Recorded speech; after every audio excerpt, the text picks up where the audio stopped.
اعوذ باللہ من الشیطان الرجیم بسم اللہ الرحمن الرحیم۔ سب ویڈیو دیکھنے اور سننے والوں کو السلام علیکم۔ ہمارے چینل کے پیارے ویورز، آج ہم تلاوت کریں گے سورہ یونس کی آیت نمبر 101، 102 اور 103، یعنی کہ آیت نمبر 101، 102 اینڈ 103 انشاءاللہ تلاوت کریں گے ترجمہ کے ساتھ اور تفسیر کے ساتھ۔ تو چلیں شروع کرتے ہیں آج کا سبق، لیکن شروع کرنے سے پہلے چینل کو سبسکرائب کریں، بیل نوٹیفیکیشن کو آن کریں تاکہ اگلی ویڈیو آپ کو آسانی سے ملتی رہیں، اور ہو سکے تو شیئر بھی کریں، زیادہ سے زیادہ شیئر کریں تو آپ کو بھی زیادہ ثواب ملے گا اور مجھے بھی انشاءاللہ اللہ کے حکم سے۔ تو چلیں اب شروع کرتے ہیں آج کا سبق۔ اعوذ باللہ من الشیطان الرجیم بسم اللہ الرحمن الرحیم۔ قل انظروا، کہہ دو میرے پیارے نبی دیکھو تو، قل کے میننگ کہہ دو، انظروا دیکھو تو، ماذا کیا کچھ ہے، فی میں، فی السماوات آسمانوں میں، والارض زمین میں، آسمانوں اور زمین میں، وما اور جو، تغنی یہ در ماں کے میننگ ہم نہیں لیں گے، وا کے میننگ اور ماں کے میننگ نہیں، تغنی کام آئے گا اور نہیں کام آئے گا یا آنا ہے، تغنی الآیات اور نہیں کچھ کام آنا نشانیوں کا، والنذر اور ڈرانے والوں کا یعنی پیغمبروں کا، ان سے قومن لوگوں کے لیے، قوم لا یؤمنون ان لوگوں کے لیے جو ایمان نہیں لاتے۔ یعنی کہ اس آیت میں اللہ تعالیٰ کہتا ہے کہ جتنی بھی نشانیاں لاؤ اور جتنے بھی پیغمبر آئے تو جو لوگ ایمان نہیں لاتے وہ نہیں ہی لاتے، وہ ان پر ان نشانیوں کا اور ڈرانے والوں کا یعنی پیغمبروں کا کوئی اثر نہیں۔ اصل میں یہ آیت تبھی نازل ہوئی ہوگی جب کسی مکہ والے اکثر محمد صلی اللہ علیہ وآلہ وسلم سے معجزوں کی فرمائش کیا کرتے تھے، فرمائشی معجزے مانگتے تھے کہ یہ پہاڑ سونے کے کر دو تو ہم ایمان لے آئیں گے، یہ چاند دو ٹوٹے کر دو تو ہم ایمان لے آئیں گے، یہ ہماری مٹی میں کیا ہے تو ہم ایمان لے آئیں گے، کوئی بھی معجزہ دکھا دو تو ہم ایمان لے آئیں گے، اسی طرح کے معجزے مانگتے رہتے تھے۔ آسمان پر سیڑھی چڑھا دو تو ہم مانیں گے کہ آپ پیغمبر ہو۔ تو اس طرح کی باتیں جب وہ کرتے تھے اور معجزے فرمائشی مانگتے تھے، تو اس آیت میں اللہ تعالیٰ کہتا ہے کہ اے میرے پیارے نبی کہہ دو ان سے کہ سوچنے اور غور کرنے والوں کے لیے آسمانوں اور زمین میں خدا کی قدرت اور حکمت اور توحید کے کیا کچھ نشانات موجود ہیں، اگر کوئی سوچے سمجھے تو، بلکہ ذرے ذرے میں اور پتے پتے میں اس کی توحید کی جھلک نظر آتے ہیں۔ دنیا کی ہر چیز سے کون کر سکتا ہے ایسے؟ یہ صرف سولر سسٹم کو ہی دیکھو، کوئی اس میں کوئی تبدیلی کر سکتا ہے؟ تبدیلی بھی کوئی نہیں کر سکتا، بنانا تو دور کی بات ہے۔ لیکن جو کسی بات کو ماننا اور تسلیم ہی کرنا نہیں چاہتے تو ان کے لیے یہ سب نشانات اور دلائل اور ثبوت بیکار ہے، اور ڈرانے والے پیغمبر بھی ان کے لیے کوئی ان پر اثر نہیں ہونا پیغمبروں کے آنے سے۔ جیسے کہ فرعون کی قوم کا دیکھو، کتنے ہی نشانات، کتنا سب کچھ، کتنے معجزے انہوں نے دیکھ لیے لیکن ایمان نہیں لائے،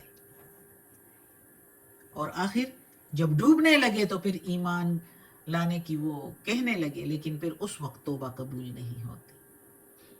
تو یہ اللہ تعالیٰ کہتا ہے کہ معجزے مانگنے کے لیے یہ اور جو مانگتے ہیں تو یہ معجزے جو آسمان اور زمین میں موجود ہے تو کیا یہ کم ہیں؟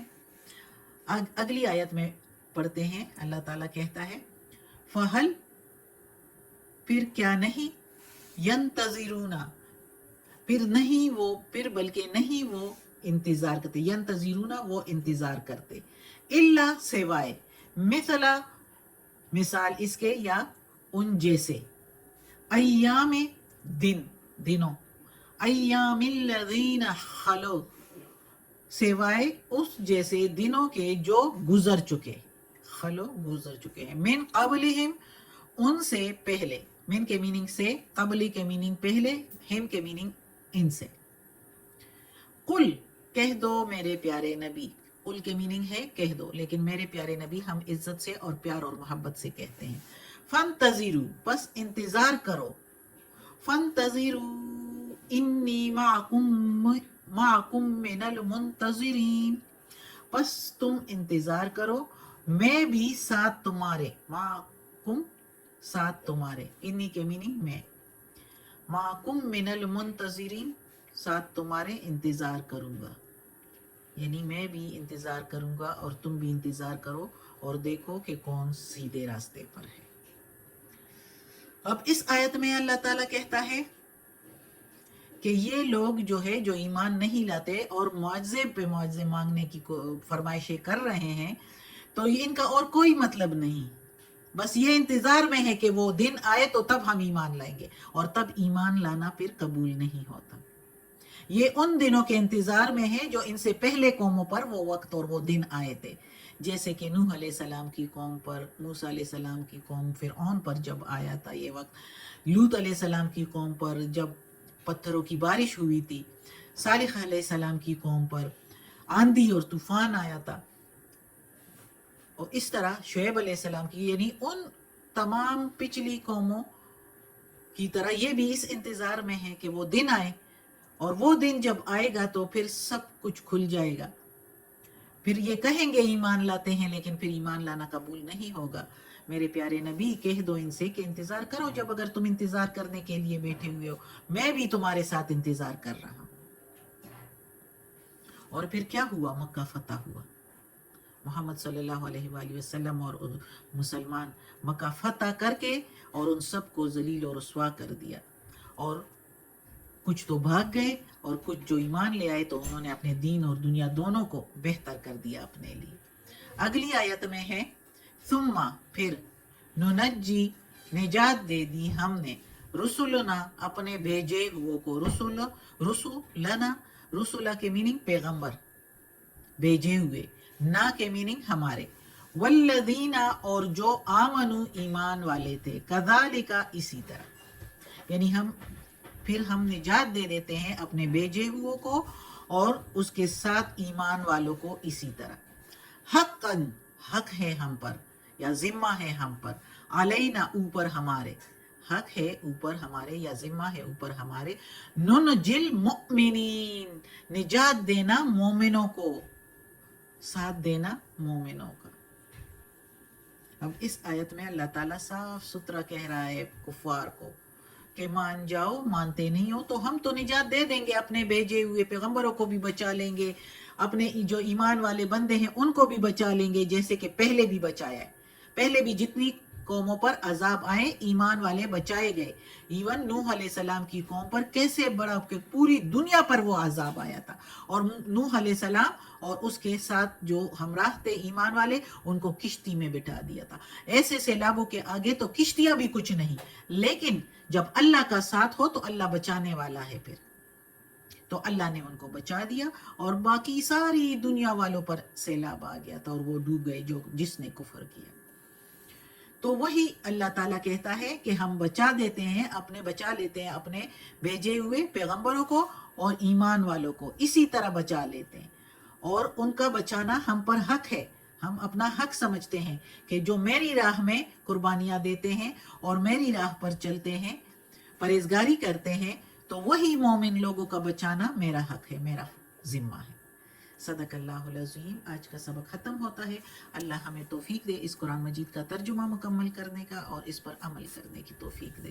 آمین. یا پروردگار، یا رب العالمین، یا مالک یوم الدین، یا علی کل شیء قدیر. یا پروردگار، یہ تیرے کلام قرآن مجید کی تلاوت کی ہے ترجمہ اور تفسیر کے ساتھ. یا اللہ اس کے زیر زبر پیش میں، تلفظ میں، ترجمہ تفسیر میں اگر کوئی غلطی ہوئی ہو تو معاف کرنے والا مہربان ہے. یا اللہ تو غفور الرحیم ہے، رحمان الرحیم ہے.